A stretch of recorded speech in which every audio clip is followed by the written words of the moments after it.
Sometimes healing feels quiet,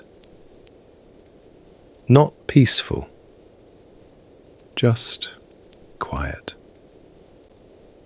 No messages, no noise, no one really noticing. And you start to wonder, am I doing this right? Because no one talks about this part.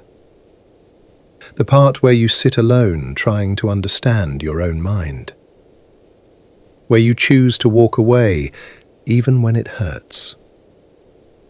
Where you fix things no one ever saw break.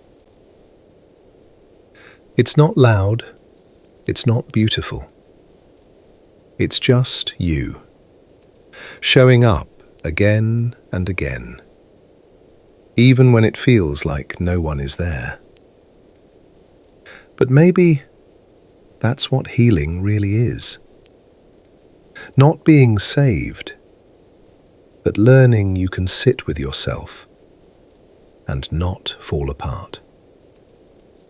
So if it feels lonely, it doesn't mean you're lost.